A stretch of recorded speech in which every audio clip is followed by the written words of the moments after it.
Queen events ఆధ్వర్యంలో miss and Mrs పోటీలు విశాఖలో అట్టహాసంగా ముగిశాయి. ఈ పోటీలో విజేతగా గెలుపొందిన శ్రీమతి దివ్య తనకు ఎదురైన అనుభవాలను, ఆమె సాధించిన ట్రోఫీ వివరాలతో పాటు తదితర విషయాలపై మా victory media Visakha bureau chief Durga Prasad face to face. Queen event Usharanya ఆధ్వర్యంలో విశాఖ వేదికగా మిస్ అండ్ మిసెస్ విశాఖ 2023 పోటీలు నిర్వహించారు. అయితే ఇటీవలే ఫినాలో నిర్వహించిన కార్యక్రమంలో దివ్య గారు ఫైనలిస్ట్గా గెలుపొందారు. ప్రస్తుతం దివ్య గారు మనతో పాటు ఉన్నారు. ఈ అవార్డు వచ్చిన తర్వాత ఆమె ఏ విధంగా ఫీల్ అవుతుందో అడిగి తెలుసుకునే ప్రయత్నం చేద్దాం. మొదటగా కంగ్రాచులేషన్ దివ్య గారు. సో ఏదైతే ఈ అవార్డు మీరు గెలుపొందిన తర్వాత ఏ విధంగా ఫీల్ అవుతున్నారు? నేనైతే చాలా హ్యాపీగా ఉన్నానండి. ఫస్ట్ ఆఫ్ ఆల్ నాకైతే టీయర్స్ వచ్చేసాయి, చాలా హ్యాపీనెస్తో వచ్చింది. బట్ ఇంత మంచి ఆపర్చునిటీ ఇచ్చినందుకు ఉషా గారికి మేము థ్యాంక్స్ చెప్పాలి. ఎందుకంటే పెళ్ళైన వాళ్ళు ఇంటికి మాత్రమే ఉండిపోతారు అన్న కాన్సెప్ట్ అందరిలో ఉందండి. వర్క్ చేయొచ్చు, మనం యోగా చెప్పచ్చు, అందరికీ హెల్దీ లైఫ్ ఇవ్వచ్చు, మనకి మనం చూసుకోవచ్చు. దాంతోపాటు ఇలాంటి వాటిలో పార్టిసిపేట్ చేసి మనం అందరికీ ఆదర్శంగా నిలవచ్చు అని చెప్పి మనకు ఒక దారిని క్రియేట్ చేశారు ఈవిడ. సో అందులో మేము అందరూ ఉన్నందుకు, ఒక పార్ట్ అయినందుకు నాకైతే చాలా హ్యాపీగా ఉందండి. మమ్మల్ని చూసి ఇంకా చాలామంది మహిళలు వచ్చి పార్టిసిపేట్ చేసి వాళ్ళు కూడా విన్ అవ్వాలి అని చెప్పి కోరుకుంటున్నాను. 100 మంది పార్టిసిపేట్ ఉండగా లాస్ట్ ఫినాల్లో మీరు ఒక్కరే గెలిచారు. సో 100 మంది క్రాస్ చేసుకుంటే చివరికి ఫినాల్లో గెలుపొందిన తర్వాత అవార్డు తీసుకున్న తర్వాత అవార్డు మీ చేతిలో వచ్చిన తర్వాత మీరు ఏ విధంగా ఫీల్ అయ్యారు? అవార్డు నా చేతిలో వచ్చాకైతే నాకు మాటలు లేవండి. ఫస్ట్ ఆఫ్ ఆల్ మనకి ఆ టైంలో మనకి ఒక్క గూస్ బంప్స్ వస్తాయండి. మనకి ఆ మూమెంట్స్ మనం ఎప్పటికీ హ్యాపీనెస్ ఉంటుంది, మనం ఎవరికి చెప్పలేం కూడా, అంత హ్యాపీనెస్ ఉంది నాకు ఇందులో పార్టిసిపేషన్ నా లైఫ్ టైం అచీవ్మెంట్ అని అనుకుంటానండి. సరే, మీరు చెప్పండి, ఈ టైంలో ప్రస్తుత టైంలో ఇట్లాంటి ఈవెంట్ జరపాలంటే చాలా క్లిష్టమైన పరిస్థితి. దాని స్పాన్సర్ కొరత ఎక్కువగా ఉంది. ఎవరైనా ఈవెంట్ చేయాలనుకుంటే ముందుకు రాని పరిస్థితి. సో ఇట్లాంటి టైంలో కూడా మీరు అంత ధైర్యంగా ఈవెంట్ చాలా చేయగలుగుతున్నారు. నమస్తే అండి, నా పేరు ఉషారాణి, క్వీన్ ఈవెంట్ ఆర్గనైజర్ని. పర్టికులర్గా ఫ్యాషన్ షో అంటే అందరూ నెగిటివ్గా చూస్తారు ఫస్ట్ ఆఫ్ ఆల్. సో అది ఎందుకు నెగిటివ్గా చూస్తారంటే అది మనం వేసుకున్న డ్రెస్సింగ్ కావచ్చు ఏదైనా. సో ఫ్యాషన్ షో అంటే అదే డ్రెస్సింగ్లో చేయాలని రూల్ ఏమి ఎక్కడా లేదు సార్. సో అందుకనే నేను ఏంటంటే ట్రెడిషనల్గా కూడా మనము ఫ్యాషన్ షోస్ చేయొచ్చు అని చెప్పి నేను కిడ్స్ షో నుంచి స్టార్ట్ చేసి తర్వాత శ్రావణ లక్ష్మణి టోటల్లీ ట్రెడిషనల్, మన ఇండియన్ కల్చర్ ఎలా ఉంటుందో అది పాటిస్తూ చేశాను. దాని తర్వాత కూడా అంటే ఓన్లీ ఫుల్ ట్రెడిషనే కాకుండా మనం ఒక రాయల్ లుక్లో కూడా మనం లేడీస్ని ఎలా చూపించాలనేది ఈ విశాఖ క్వీన్. సో ఇది విశాఖ క్వీన్ అనేది ఇయర్ స్టార్ట్ చేశాను ఫస్ట్ ఈవెంట్. సో చాలా మంచి రెస్పాన్స్ వచ్చింది. చాలా మంచి కంటెస్టెంట్ చాలామంది పార్టిసిపేట్ చేశారు.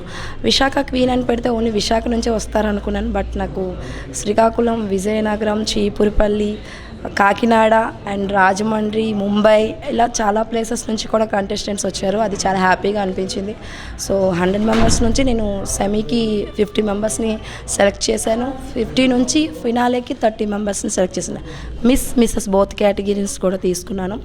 సో వీళ్ళకి 3 రౌండ్స్ నేను ఫైనల్లో కండక్ట్ చేయడం జరిగింది. అంటే మనం అందాన్ని ఏ విధంగా చూపించాలి, వల్గర్గా కాకుండా అందాన్ని ఏ విధంగా చూపించాలనేది నా మెయిన్ కాన్సెప్ట్. సో అందుకనే మిసెస్ వాళ్ళకి మంచి పట్టు శారీస్లో మనం క్వీన్స్లో ఎలా కనిపిస్తాం అనే దాన్ని చూపించాను. సెకండ్ రౌండ్లో మిస్తో ఏమాత్రం మేము తీసుకోము, మేము వెస్ట్రన్లో కూడా కనిపిస్తాం, జీన్ రౌండ్లో చూపించాను. థర్డ్, మేము చిన్నపిల్లలకి సాటి లేము అని చెప్పి అందరికీ ఫ్రాక్స్లో చూపించాను. సో అందరూ చాలా గార్జియస్గా ఉన్నారు. అండ్ మెయిన్ థింగ్ ఇంకోటి ఏంటంటే ఫ్యాషన్ షో అనేసరికి మా ఫిజిక్ బాగుండాలేమో, మేము కలర్ బాగుండాలేమో అనుకుంటారు. బట్ ఒక విషయం చెప్తున్నానండి, ఇక్కడ మనకి మెంటల్ స్ట్రెంగ్త్ బాగుండాలి, బట్ మనకి ఇన్నర్ బ్యూటీ ఉండాలి. కొందరికి బయట ఎంత బ్యూటీగా ఉన్నా ఇన్నర్గా బ్యూటీగా ఉండరు. సో అది కాదు, మనం ఎలా ఉన్నామో దానిలో మనకి ఏ టాలెంట్ ఉన్నది అని చూపించడం మెయిన్. అండ్ నేను కూడా చాలా ఈవెంట్స్లో చేసి ఫెయిల్ అయినా ఇప్పుడు నేను విన్నర్స్ని తీసుకొస్తున్నాను. వాళ్ళ క్రౌనింగే నా క్రౌనింగ్గా ఫీల్ అవుతున్నాను. సో ఇంకొకటి, పర్సనాలిటీతో సంబంధం లేదు అని చేయడానికి సాయి కుమారి గారు 2 కిడ్స్ తిని కిడ్స్ నా షోలో పార్టిసిపేట్ చేసినప్పుడు తినికి కూడా చేయాలని కోరిక కలగడం, నన్ను అడిగారు మేము చేయొచ్చా, కాకపోతే ఇలాంటి వాళ్ళకి ఇస్తారని. దాంతో సంబంధం లేదండి. సో ఈవిడికి ఇన్స్పిరేషన్ అవార్డు టైటిల్ అనేది రావడం జరిగింది. కంగ్రాచులేషన్ సాయి కుమారి గారు అండ్ దివ్య గారు. సో ఇలా అందరూ కూడా మా షోలో ఎటువంటి అభ్యంతరం లేకుండా చేయొచ్చండి. మీ ఫ్యామిలీ మెంబర్స్ నిజంగా సపోర్ట్ చేయొచ్చు. లేడీ ఆర్గనైజర్ను వీళ్ళు నాతో చాలా ఫ్రీగా ఉండొచ్చు. ఈవెంట్స్ కూడా అంతే బాగుంటాయి, అది ట్రస్ట్ చేయొచ్చు. సో ప్రాబ్లం లేదు, ఎవరైనా నా షోస్లో పార్టిసిపేట్. Thank you. మేడం మీరు చెప్పండి, జనరల్గా ఇటువంటి పోటీల్లో పాల్గొనాలంటే చాలా అందంగా ఉండాలి, స్లిమ్గా ఉండాలి, కొన్ని ఈ టైప్ ఉండాలి, కొన్ని ఉండదు. కానీ మీరు ఇన్స్పిరేషన్ అవార్డు ఏదైతే గెలుపో చాలామంది ఒక ఇన్స్పిరేషన్గా ఉన్నారు. సో మీరు పార్టిసిపేట్లు ఉన్నప్పుడు మీరు ఏ విధంగా ఫీల్ అయ్యారు? మీ పిల్లలు కూడా కిడ్స్ జోన్లో పార్టిసిపేట్ చేశారు. సో వాళ్ళ నుంచి మీరు ఎటువంటి మెలుగు నేర్చుకున్నారు? నా పేరు సాయి కుమారి అండి. నేను బెస్ట్ ఇన్స్పిరేషన్ అవార్డ్ టైటిల్ వచ్చింది నాకు 2023. నన్ను సపోర్ట్ ఫస్ట్లీ నాకు కొంచెం ఇంట్రెస్ట్, కానీ నేను కొంచెం చబ్బీగా ఉంటాను, నేను ఇలాంటి కంటెస్ట్లు చేయవచ్చా చేయకూడదని ఫస్ట్లీ ఉషా గారిని కాంటాక్ట్ చేశాను. చేసిన తర్వాత తను అన్నారు అటువంటిది ఏం ప్రాబ్లం లేదండి, మీరు చేయొచ్చు అని చెప్పారు. చెప్పిన తర్వాత నాకు టైటిల్ వచ్చింది. I'm very happy. అసలు నేను ఎక్స్పెక్ట్ చేయలేదు. నేను జస్ట్ పార్టిసిపేట్ చేస్తే ఏమవుతుంది అన్న థాట్తోనే నేను జస్ట్ పార్టిసిపేట్ చేశాను అంతే. కానీ ఐఎమ్ వెరీ హ్యాపీ. నన్ను ఎంత సపోర్ట్ చేసిన ఉషా గారికి I'm very thankful to her. Divya గారు మీరు చెప్పండి, పెళ్ళైన వాళ్ళు ఇట్లాంటి పోటీల్లో పాల్గొనాలంటే అత్తమ్మ వాళ్ళు చాలా కీలకం, ఇంట్లో ఆడపడుచుల కీలకం. సో మీ ఫ్యామిలీ నుంచి సపోర్ట్ ఎలా వచ్చింది, తర్వాత మీ హస్బెండ్ నుంచి సపోర్ట్ ఎలా వచ్చింది? పార్టిసిపేట్లో ఈ ప్రయాణంలో మీరు ఎటువంటి అనుభవాలు చేకూరుతున్నారు? ఈ ప్రయాణంలో అయితే అండి నేను ఫస్ట్ టైం పార్టిసిపేట్ చేసినప్పటి నుంచి చాలామంది అయితే మనకి పాజిటివ్ అంటారు, నెగిటివ్ అంటారు, అందరూ అంటారు. బట్ ఇంట్లో వాళ్ళ సపోర్ట్ నాకు ఫస్ట్ ఆఫ్ ఆల్ మా అత్తగారు సపోర్ట్ అండి. ఆవిడ సపోర్ట్ నాకు ఎప్పుడూ ఉంది. ఆవిడ సపోర్ట్తో నాకు నువ్వు ఎవరికి కాంపిటీషన్ కాదు అని నన్ను చాలామంది అన్నారు నేను ముందు వెళ్ళిన వాటికి. నేను కాంపిటీషన్ అని ఈరోజు నేను నిరూపించుకొని చూపించాను. సో ఎవరు ఎన్ని మాటలు అన్నా మనం ఎప్పుడు ఎవరిది పట్టించుకోకూడదు, అలా అని వాళ్ళని నెగిటివ్గా కూడా తీసుకోకూడదు. సో వాళ్ళన్న మాట మనకి ఎదగడానికి, అంటే మనం ఎదిగాం కాబట్టే వాళ్ళు అంటున్నారు, మన కోసం ఆలోచిస్తున్నారు. సో మనం వాళ్ళ కోసం నెగిటివ్గా తీసుకోకుండా పాజిటివ్గా థింక్ చేస్తూ మనం ముందుకు వెళ్తే ఎప్పుడైనా సక్సెస్ని చూస్తాము. అండ్ ఫ్యామిలీ సపోర్ట్ లేనిదే ఎవ్వరం ఏది చేయలేమండి. అండ్ దెన్ పెళ్ళైన వాళ్ళకి ఎక్స్పెషల్లీ మదర్ ఇన్లా, అత్తగారు సపోర్ట్ ఉండాలని. హస్బెండ్ అంటే పెళ్లి చేసుకున్నందుకు సపోర్ట్ చేస్తారు, ఆయన నచ్చినా నచ్చకపోయినా వాళ్ళు చేస్తారు ఎవరికైనా. బట్ ఇలా సపోర్ట్ చేస్తేనే ఎవరైనా ముందుకు వెళ్ళగలం. సో నాకు మా అత్తగారు సపోర్ట్ బాగా చేశారు, నేను ముందుకు వచ్చాను. అండ్ దెన్ మా హస్బెండ్ కూడా సపోర్ట్ బాగా చేశారు. సో నేను అందుకు ఈరోజు ఈ స్టేజ్లో ఉన్నానండి. అండ్ మై పేరెంట్స్ కూడా అందరు సపోర్ట్ ఉండడం వల్ల నేనున్నాను. ఇక్కడే వాళ్ళు ఉన్నారు, నేను తీసుకొస్తాను. ఫైనల్గా మీరు విశాఖ క్వీన్ అవార్డు సంపాదించుకున్నారు. ఈ విశాఖకి మీరు ఎటువంటి సర్వీస్ ఇవ్వాలనుకున్నారు? చాలామంది గెలుపొందిన తర్వాత నేను ఏదైనా సోషల్ సర్వీస్ చేయాలని చెప్పి చాలామంది ప్రకటన చేస్తారు. సో మీరు విశాఖకి ఏమి చేయాలనుకుంటున్నారు? యాక్చువల్గా నేను ఆల్రెడీ సోషల్ సర్వీసెస్ చాలా చేస్తున్నానండి. ఒక దివ్యాగా నేను ఇంతకుముందు సోషల్ సర్వీస్ చేసేటప్పుడు అంటే నన్ను చూసి కొంతమంది నేను ఒక్కదాన్ని చేయలేనండి. ఇప్పుడు ఎవరికైనా కొంతమందికి ఒక పర్సన్ వెళ్ళి చేయాలంటే వాళ్ళకి ఎవరికైనా బర్డెన్ అవుతుంది. నలుగురిని గ్యాదర్ చేసి చేయాలి అంటే నాకు ఒక దివ్యాగా కామన్ ఉమెన్గా చేసేటప్పుడు నాకు కష్టమయ్యేది. సో నేను విశాఖ క్వీన్ ప్లాట్ఫామ్ యూస్ చేసుకొని, సో ఇప్పుడు నేను విశాఖ క్వీన్ విన్నర్ని. సో నేను యూస్ చేసుకొని నన్ను చూసి చాలామంది వస్తారు. సో దివ్య చేస్తుంది, సో మనం కూడా చేద్దాం అని చెప్పి ఒక టీం అంటూ ఉంటున్నారు.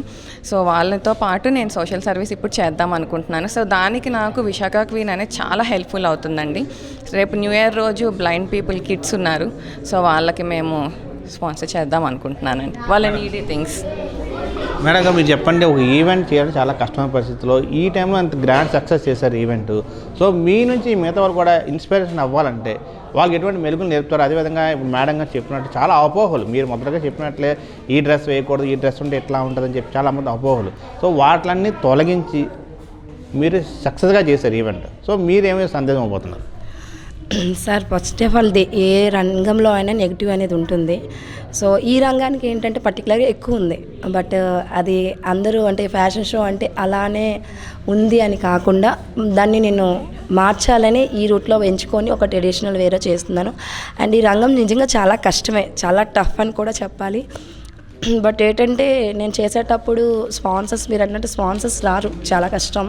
ఇస్తామంటారు, ఆ టైంలో ఇవ్వరు, అండ్ మనం అనుకునే బడ్జెట్ కంటే చాలా ఎక్కువ బడ్జెట్ అవుతుంటుంది.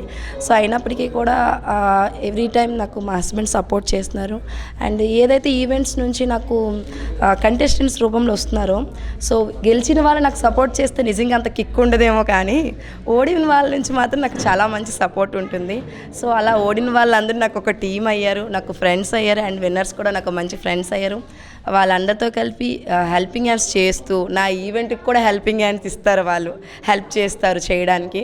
సో అది నాకు ఒక మెయిన్ పిల్లర్లా ఫీల్ అవుతున్నాను నా ఫ్రెండ్స్ని. సో వాళ్ళకి ఈ సందర్భంగా థ్యాంక్ యూ చెప్పుకుంటున్నాను. పాటు విశాఖ క్వీన్ విన్నర్ దివ్య గారు అత్తగారు ఉన్నారా? మేడం గారు మీరు చెప్పండి, మీ పార్టిసిపేట్ చేసినప్పుడు చాలా అపోహలు ఉంటాయి. సో వీటన్ని అధిగమించి మీరు ఎలా ఎంకరేజ్ చేయగలిగారు? తను అంటే తనకి ఒక అంబిషన్ అండి, తనకి గెలవాలి అంటే వెళ్ళాలి, గెలుస్తానా లేదా అనేది తర్వాత. తనకి ఏంటంటే చిన్నప్పటి నుంచి ఒక అంబిషన్ ఉంది తనకి. ఆ అంబిషన్ ఎలాగంటే అలా పెరుగుతున్న కొలది తనకి అలాగా డెవలప్ అయింది. కాకపోతే దానికి ఆపర్చునిటీస్ రాలేదు, ఈ మధ్య వచ్చిన దానిలోనే తనేమో సాటిస్ఫాక్షన్గా తను ఇందులో పాల్గొంది. నేను కూడా తను ఏంటంటే పోలే చిన్నది కదా, కోడలైనా కూతురైనా అదే కదా అని చెప్పేసి నేను కూడా దాన్ని ఎంకరేజ్ చేశాను అంతే. తను ఏంటంటే తను బాగా ఇచ్చేసుకొని మోటివేషన్ అది బాగా ఇచ్చేసుకొని తనంతట తను వచ్చింది. నాకు చాలా గర్వంగా కూడా ఉంది, తను ఇలాగ గెలవడం నాకు చాలా గర్వకారణంగా ఉందండి. ఇట్లాంటి ఫ్యాషన్ రంగంలో పంపించాలంటే మన ఫ్యామిలీస్లో కానీ బయట వాళ్ళతో చిన్న ఇబ్బందులు ఎదురవుతాయి. సో వాటిని మీరు ఏమైనా ఎదురయ్యారా? ఒకవేళ ఎదురైతే ఇటువంటి ఫైట్ చేయాలనుకున్నారు? అదే ఏంటంటే మామూలుగా వాళ్ళు ఎవరైనా ఏదైనా అనుకుంటారండి. ఏదో అంటారు చూడండి, ఒక సామెతే ఉంది, లోకల్ ఏదో అనుకుంటారని. అలా కాకుండా కాకుల్లాగా పొడుస్తారని ఏదో అనుకుంటారండి. అన్నీ మనం పట్టించుకుంటే మనం ఏం చేయలేం. మనది ఏంటంటే పర్లేదులే వదిలేశాను నేను కూడా తన అంబిషన్ని తనకి ఏంటంటే ఎంకరేజ్ చేశాను అంతే. నేను ఇంకా అంతకుమించి నేను ఇంకేం చేయలేకపోయాను. అది ఎవరో అందరూ చాలా మట్టుగా అన్నారండి, నేను ఏమీ పట్టించుకోలేదు. ఎవరి అంబిషన్ వాళ్ళది, తనకు అవ్వాలని ఉంది. సో తను ఏంటంటే ఎంకరేజ్ చేశాను అంతే, అంతకుమించి నేను ఇంకేం చేయలేకపోయాను తనకి అంతే. ఫుల్ సపోర్ట్ ఇచ్చాను అంతే. ఇంట్లో కూడాని తను ఏదో చేస్తానంది. సరే ఫైనాన్షియల్గా తనంతట తనే ఇచ్చేసుకుంది, ఫైనాన్షియల్గా కూడా తనే ఇచ్చేసుకుంది. నేను కూడా కొంచెం సపోర్ట్ చేసాం, నేను మా బాబు కూడా కొంచెం సపోర్ట్ చేసాం అంతే. పిల్లలు చూసుకోవడం అది మేము చేసుకుంటే, ఎగ్జామ్స్లో వాళ్ళకి చదివించడం అవన్నీ మేము చేసుకుంటే, తను ఇలాంటివన్నీ చేసుకుంది. తను జాబ్ చేస్తూ కూడా ఇది చేసుకుంది. అది తనకి మదర్ లేదన్న ఫీలింగ్ లేకుండా ఉండడం కోసమే నేను అలా చేశాను అంతే. చాలామంది టాలెంట్ ఉండి కూడా 4 గోడల మధ్య ఉండిపోయిన పరిస్థితి ఈ టైంలో. సో ఇట్లాంటి వారికి మీరు ఏ విధంగా యాంకర్ చేపడతారు? అంటే అందరికీ వాళ్ళు పుట్టిన పెరిగిన వాతావరణాన్ని బట్టి కూడా అని వాళ్ళు ఎంకరేజ్ చేయాలండి పిల్లల్ని ఎంకరేజ్ చేస్తేనే వాళ్ళు ముందు భవిష్యత్తుకి ఉపయోగపడతారు. ఏదో నేటి పౌరులే రేపటి బాల అంటారా, అలాగా వాళ్ళకి ఏంటంటే ముందు నుంచి మనం ఎంకరేజ్ చేయాలని నేను చెప్తాను ఎవరికైనానండి. చిన్న పెద్ద అని చూడకుండా లావుగా ఉన్నాం, పొట్టిగా ఉన్నాం, సన్నగా ఉన్నాం, ఇలా అయితే ఎలాగా అని అనుకోకూడదండి. మనం కొంచెం ఎంకరేజ్ చేస్తే వాళ్ళు కూడా అని ఎవరికైనానండి, ఏ పేరెంట్కైనా నేను చెప్పేది ఒకటే, కొంచెం పిల్లలు ఎంకరేజ్ చేస్తే వాళ్ళంతటా వాళ్ళు డెవలప్ అవుతారు. అది వాళ్ళు ఓడుతారా గెలుస్తారా అనేది తర్వాత. ముందంటూ తనకి అంబిషన్ అంటూ ఇవ్వాలి, మనం గెలవాలి, మీరు వెళ్ళండి, గెలిస్తే గెలిచారు. మన కిడ్స్ దానికి కూడా పిల్లలు పంపించాను, ఒకటే చెప్పాను పిల్లలకి, మీరు ఓడిపోతే మటుకు ఏడిస్తే మటుకు ఇంట్లోకి రానివ్వను అన్న, ఇలాగే చెప్పా, ఇంట్లోకి రానివ్వను. మీరు గెలిస్తే హ్యాపీ, లేకపోతే లేదు, అంతేగాని నేను దివ్యకు కూడా అదే చెప్పానండి, తనకు కూడా అదే చెప్పాను, మీరు గెలిచారు అంతే, లేకపోతే లేదు, అంతేగాని నువ్వు పోయింది అని చెప్పి మీరు బాధపడకూడదని నేను చెప్పానండి. ఏ పేరెంట్కైనా నేను చెప్పేది ఒకటేనండి, వాళ్ళని ఎంకరేజ్ చేయమని చెప్తాను అంతే, ఎంకరేజ్ చేయమంటాను అంతే. ఫైనల్గా మీరు చెప్పండి, ఈ విన్నింగ్ ట్రోఫీని ఎవరు ఇవ్వబోతున్నారు? తర్వాత ఈ సెలబ్రేషన్ న్యూ ఇయర్ కూడా వస్తుంది, సో మీరు విన్ అయ్యారు, సో ఈ సెలబ్రేషన్ ఏ విధంగా చేసుకుంటారు? ఈరోజు ఆల్రెడీ సెలబ్రేషన్ అయిపోయింది హస్బెండ్కి అత్తగా చేస్తారు. అంతే, ఇంకెవరికి ఫ్యామిలీకే ఇస్తానండి విన్నింగ్ ట్రోఫీ. ఇంకా అంత ఫస్ట్ రాగానే వచ్చి ఈమె చేతిలోనే పెట్టాను ఎప్పుడు, ఎందుకంటే సపోర్ట్ లేకపోతే నేను లేను అంతే. వైఫ్ గురించి మాట్లాడండి. ఖచ్చితంగా ఎంతోమంది టాలెంట్ ఉండి కూడా వారికి బయటకు చూపించిన పరిస్థితి ఎంతోమంది గృహిణులు ఉన్నారు. వారందరికీ ఒక ఆదర్శవంతంగా ఉండాలి, ఒక ఎగ్జాంపుల్గా ఉండాలి. ప్రతి ఒక్కరు కూడా ప్రతి దాంట్లో పార్టిసిపేట్ చేసినప్పుడు విన్ అయ్యేవారు కూడా పోరాటం మనతో పాటు విన్నర్ దివ్య గారు చెప్తున్నారు. కెమెరా పర్సన్ మదన్తో దుర్గాప్రసాద్, వి మీడియా, విశాఖపట్నం నుండి.